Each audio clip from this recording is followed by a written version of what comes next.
piezas, Sí. no es un robo no de profesionales, digamos. A ver, te decía yo ahorita, mientras estábamos en pausa, es una película, pues es una película sobre un robo, es una película que tiene un componente de thriller, es una película incluso yo diría con un cierto humor así medio manchadón en ciertos momentos, que es muy gozoso. Es una película gozosa, es una película también muy oscura. Tu personaje, Juan, es tremendo. Sí, pues es que las motivaciones de estos personajes es una película basada en lo que sucedió en el robo al Museo de Antropología en 1985 en Nochebuena, que fue perpetrado por dos chavos de satélite. Y bueno, nosotros tomamos eso, Alonso Ruiz Palacios lo convierte, lo voltea, lo vuelca como calcetín así de un lado al otro y sale con esta historia, con esta propuesta de película, donde uno de los temas principales es indagar en el por qué alguien hace lo que hace y por qué ellos hicieron lo que hicieron. Y ahí es quizás la oscuridad de la que hablas, o sea, ahí es quizás donde el personaje que yo interpreto, que es Juan, que entre el otro actor, Leo Ortiz Gris, y yo decimos que somos como los personajes que interpretamos, somos los últimos tlatoanis de Naucalpan.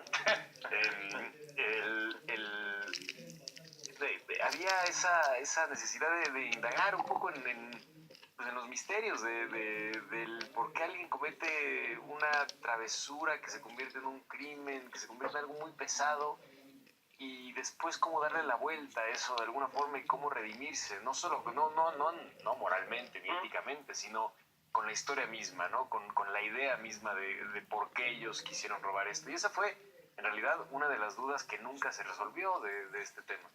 Fíjate que yo creo que una de las lecturas que tiene esta película, porque bueno, no quiero hacer spoilers, pero digamos, todo el arranque es un poco el contexto familiar sobre todo de Juan, ¿no? Particularmente de Juan, también de Wilson, su amigo, pero sobre todo de Juan. Y también es una visión bastante, digamos, bastante escéptica, por decirlo menos, del núcleo familiar. O sea, hay mucha violencia, una violencia, digamos, contenida, más verbal, si tú quieres, que otra cosa, pero hay mucha violencia. No queda bonita la familia en esta película. Pues no, que era una época rara, ¿no? También era una época difícil. Los 80s, esa época en México en particular, había un desamparo brutal, un completo descrédito de las instituciones. Era quizás la etapa más opaca y sí, cutre de la política en México también. Teníamos un presidente que parecía que se echaba licuados de concreto todos los días, ¿no? Y había algo que no sucedía, que era un altísimo nivel de impunidad y corrupción, cosa que no sucede. No, eso ya se acabó. Exacto. Pero era una época donde no nos enterábamos, y donde solo nos enterábamos por lo que decía alguien en este lugar donde estamos, por lo que decía esa persona. Era la única razón, o sea, era lo único que sentíamos que valía, era lo que dictaba de alguna manera la narrativa que nos tenía todos como una telenovela, nos tenía ahí cautivados, ¿no?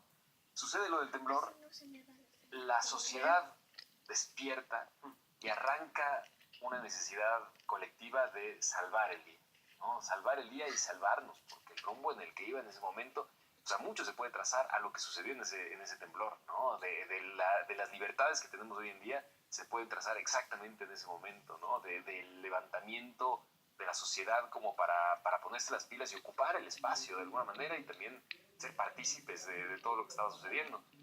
Poco tiempo después sucedió el robo al Museo de Antropología, y fue quizás de los golpes bajos y sintomáticos también que pasaron en nuestro país. Hago una especie de paralelo muy arbitrario, ¿no? Pero creo que tiene sentido con lo que sucede hoy en día. En Brasil, por ejemplo. En Brasil se quema este museo, se quema los tótems, de alguna manera, que fungen la identidad brasileña y el orgullo de un país que es los países es una invención, es una abstracción de alguna manera, ¿no? Se quema, y a la par está el movimiento y el resurgimiento de una narrativa increíblemente básica, increíblemente medio protofascista, cerrada, ignorante, que está teniendo vuelo y que está ocupando un espacio. Es decir, a Brasil de alguna manera se le había roto esa narrativa, ese eje, de alguna forma. Y lo que pasó en el 85 también era, o sea, quizás el robo ocurrió por ese alto nivel de impunidad y pudieron haber sido ellos, pudo haber sido otra persona. Por ese descrédito, por ese alejamiento que había de la sociedad con nuestros ejes, ¿no? De alguna forma. Entonces, creo que es interesante el reflejo que se hace con la película, que obviamente nosotros lo gozamos mucho al hacer toda la investigación para hacer la película, toda la reinterpretación. La película comienza con una frase que dice, esta es una réplica del original. Sí. De la historia original.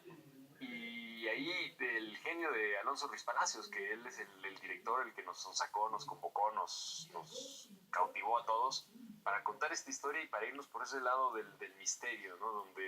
Donde ahondamos sobre todo en aquello que no se supo pero se sabe que sucedió, pero no se sabe qué es lo que exactamente que pasaba. Por ejemplo, cuando ellos se fueron a guardar a Palenque, ¿no? En Palenque ellos estuvieron un rato y quizás tenían la máscara de Pacal en las mochilas, quizás tenían las piezas y estaban ahí en el templo donde está la tumba de Pacal y directamente, no sé, lo llevaron a Pacal de visita. Se recuperaron las piezas después. Es muy interesante, la historia real es increíblemente interesante, pero la película es aún más profunda en el sentido de que, o sea, llegamos a lugares, no sé, creo que a todo el mundo le puede gustar la película.